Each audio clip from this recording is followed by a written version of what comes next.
What up, Dudes? It's your boy Zach here, aka Rowdy Rough Boy, coming at you with a deck profile that I ended up using this past weekend on Saturday for CoreTCG's online webcam tournament. Full credit for the list goes to Jonathan Rodriguez from PPG/Team FOE. Go check them out. He gives his own in-depth analysis on the deck over at their Patreon. Go ahead and give them a check if you want to. Gonna just kind of run through my matchups real quick, kind of how it went down. Round one, I ended up getting a bye.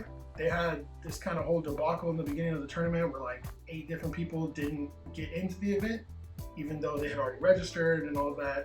So we take those. You know what I mean? Like I would have played if they wanted to pair us together, but they said it was easier to just kind of give us buys and run with theirs. So with that, we take those. So we started off 1-0. Round two, we ended up playing against Purple. We 2-0 him. Really nice dude. It's a pretty good match. Round three, I played another purple deck. Game one, I beat him. Game two, he kind of just like thrashed me around. Game three, I drew no rookies, and hard casting against purple is absolutely horrendous. They just get free memory to Trump Sword, and it's not a fun time. The following round, I played Christmas Tyrannomon with Omnimon Splash. I 2-0'd him. The round after that, I ended up playing Rookie Rush on stream, and I ended up 2-0'ing him. That matchup is very favorable. You can go check that out on Super Play's channel if you want to. Then the following round, I played against a red Omni-One. I ended up 2-0'ing him. And then my last round, I ended up playing another red Omni-One. I lost in game three. Game one, I crushed him. Game two, he crushed me. Game three, it was unreal, man. This dude it was crazy, bro. He dropped 4 Skull Greymons on me and 3 Volcanic Dramons, and that's way too much for me to overcome. At least until 1.5 comes out, and then we get Cranium on, and then everything changes. But with all that being said, go ahead and pan over and get this into the deck profile. Let me know what you guys like. All right, so let's go ahead and get into the deck profile. Like I said, this is Jonathan Rodriguez's list. So I'll go through most of it pretty quick. Most of the deck kind of builds itself. There's not a huge, gigantic card pool at the moment. So we'll go ahead and get right into it. So we played one Summon.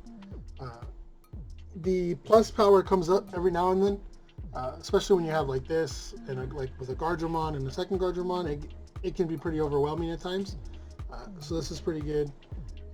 But the main one we focused on is Kapurimon. Basically, it gives your Digimon with Reboot plus 1k on your turn when you attack. So, and the main focus of the deck is getting the Reboot off with the blockers and all that good stuff. So this is the main Digi that we want to use. And then we move into our level 3s. The most important level 3 is Toy Agumon. His inheritable gives Reboot. So that means whatever Digimon you Digivolve on top of this, however far up the line you go, it will have Reboot. This is by far the most important level 3. You want to see this every game if possible. It's really, really important.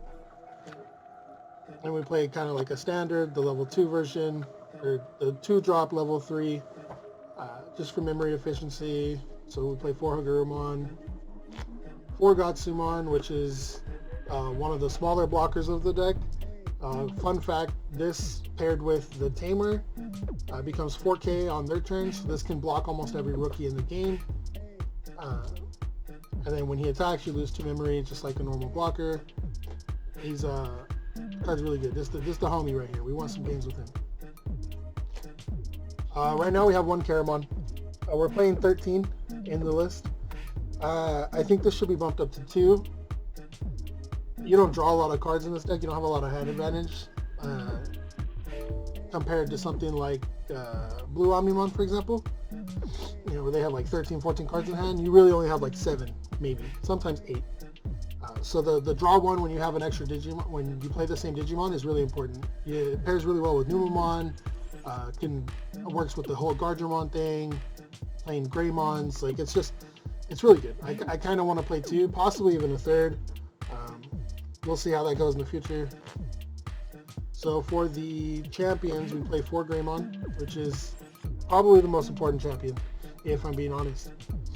It gives all your Digimon, the inheritable gives your Digimon with Reboot, jamming. So ideally, it would be to go into like a Toy Agumon, followed up by a Greymon, and then into something else, and then you have the reboot and the jamming. So it doesn't matter from this point up the chain, you have reboot jamming. It's really, really important. Then we went ahead and we played 4 Gardramon. This guy's really good, man. 7K is beefy. He's super beefy.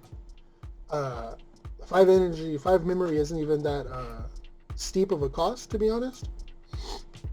He has blocker, he can't attack, but so if you go to the Patreon and you listen to Jonathan's video, he says that this is kind of like the turn 1 go-to play. I partially agree, right? So going first, I don't think this is the right play because you don't want to give your opponent 5 memory. However, if you're going second, your first turn, this is a very, very viable like hard cast option because there's not a lot that they can do and they won't have much memory to play with after this hits the board.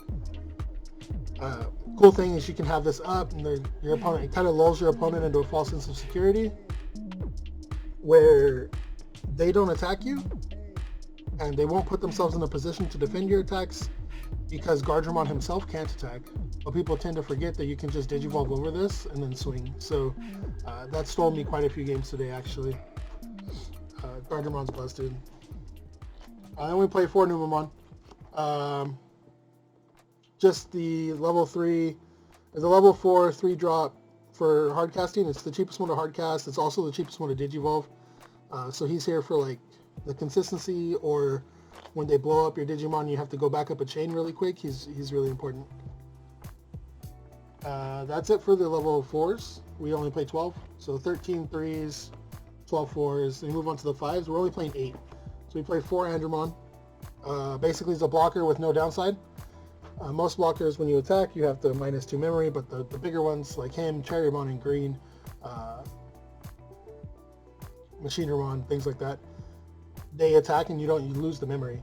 So what's cool is you can, like I said, if you have the Toy Agumon and the Greymon, you Digivolve this, now you have a blocker, reboot, and jamming. So you can attack, he's not going to die into the stack, and then he'll reboot, and then he has blocker. So Andromon's really, really good. We also play 4 Metal Greymon. Similar, he doesn't have blocker, but he does have reboot. So if you don't have Toy Agumon, but you have this, you can sit on this and a Greymon, which basically this little combo by itself ends up winning you most of your games, because this just is, you get in there for jamming and then he restands. Jamming, restand, so on and so forth. It forces them to waste like a Gaia Force or a Flower Cannon and then run into this. It just forces a lot of options. So this card's actually really, really good. And it also has the inheritable ability of like giving your Digimon with reboot security attack +1. So you guys are doing like double strike basically. It's really good. I've sat on multiple, I had 2 or 3 games this weekend where I didn't have a rookie. And so I would actually just like pay 4 memory to play Greymon. The next turn, Digivolve into this, and then just start pushing. It's really good for clearing the board too. So we play 4 of those guys. We'll get into like the ideal setup later. Then the level 6s, that's a little off, I guess. I would kind of like to play 4 high Andromons, but I think 3 might be sufficient. I saw it enough. Sometimes you have to hard cast it. He's just Black's generic 12k DP vanilla, level 6. Every color has one. You should definitely play 3 or 4, especially if you're doing like some kind of Digivolve chain. So that's why we play 3 high Andromon. We play 1 War Greymon. Originally, I was skeptical about only playing 1. Because this card seems to be just like the stones, right? Like this card's just broken, especially when you pair it like with this, right? You're just like, okay, just this by itself, he's a jamming double striker blocker with reboot, right? So he's gonna boom, he's gonna swing in there for 11k double strike, and he's gonna restand. Now he's a fucking he's a 11k blocker. So on and so forth, right? So like I figured you would play multiples of him, I was playing 3 in my original list, and no Machinedramons, but Jonathan opted for 2 Machinedramon and the 1 Wargreymon, and I agree with him after testing. So Wargreymon's really busted if you can get him. You could maybe squeeze a second one, maybe, if you can find the room. But Machinedramon is like, this is your big boy right here. Right, this is the big boy. Your opponent's really good versus Omnimon. It's really good versus like decks that like want to focus on digivolving, because you just hardcast this guy, you set them back, you know, de-digivolve 2, and then you're sitting on a blocker. And if you can digivolve into this with like the whole setup, you know, it's essentially the same thing, because he's a blocker, right? So now you have an 11k double strike jamming blocker, right? Just really good pressure, really good at removing cards. Machinemon's very good. We played 2 Volcanodramon as like a tech choice, I guess. Originally, I disagreed with this. I wanted to play 1 Puppymon, 1 Magnadramon. However, this seems to go with the theme of the deck, where you want to digivolve them, so you're making your board smaller, and then you just drop this and you blow up the board, and you're in a really good spot. So 2 Volcanodramon seems to be fine. Also, the security attack is really overlooked, right? So like you do this, you blow the board, and then you have just a big beefy beater with security attack +1. So he's actually a very underrated card. Very good in my opinion. I only play 3 Millennium Mons. You already know this is like black and purple's Omnimon. You know what I mean? It's a pseudo Omnimon. Digivolve into this, bottom deck your opponent's card, and when they kill it, he comes back. So what's cool is when you digivolve this onto a stack, you give the Millennium Mon reboot, jamming, security +1, all that good stuff. And he's very, very hard to get rid of if that's possible. Because what's going to happen is you're going to play him, you're going to remove the problem card.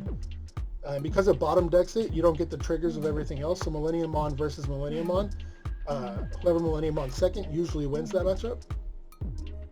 So, and then having the stack, you'll have the Millennium Mon plus all of the stuff, and then he restats, so they can't even run into it. So they have to waste the card to get rid of it. And then when they get rid of it, he just brings himself back. He's very sticky, very good. We play 3 because we're not a turbo Millennium Mon rush deck. So then we play 3 ties. You don't need 3. Jonathan says you need 3, but I disagree. I think you can cut it down to 2. It sets your memory to 3, which is really good, and it gives your guys +1. So it's really good for defense, right? Because it makes sure, like I said, it makes your Gotsumon a 4K, and then you can block all the rookies. Plays himself out of security. Overall, pretty generic, but it is a dead card later on in the game, so you only really want to ever see 1, maybe 2. There's a few games where I saw all 3, so I'll probably cut 1. And then the MVP of the deck is 3 Spider Shooters.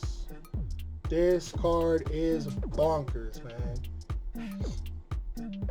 Activate main, de-digivolve one of your opponent's Digimon. That's it. Security, activate this card's main. So, security check, boom, de-digivolve a guy. All for 3 mana, boom, de-digivolve your guy. So it works really well with this, because you set yourself up to 3, so you can de-digivolve, attack, and then make your play into something else to give your opponent less memory. This card overperformed the entire weekend. Actually, just the entire weekend. Especially versus like Omnimon decks. So if you Spider Shooter their champion back to a rookie, there's a lot of the times they just don't even have a champion to play on top of it. So they'll end up hard casting their ultimate, and then it gives you more energy to play with. Or they completely break off of that, and it's very detrimental to them. There was a time where my opponent had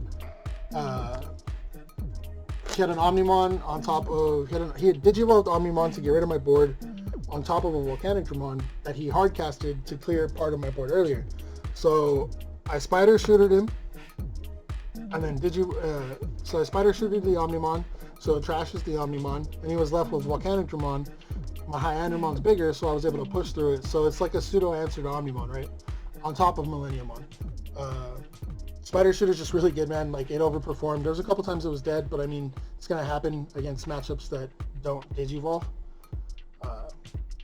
overall, this card's really, really, really, really good, man. I highly, highly suggest playing this card.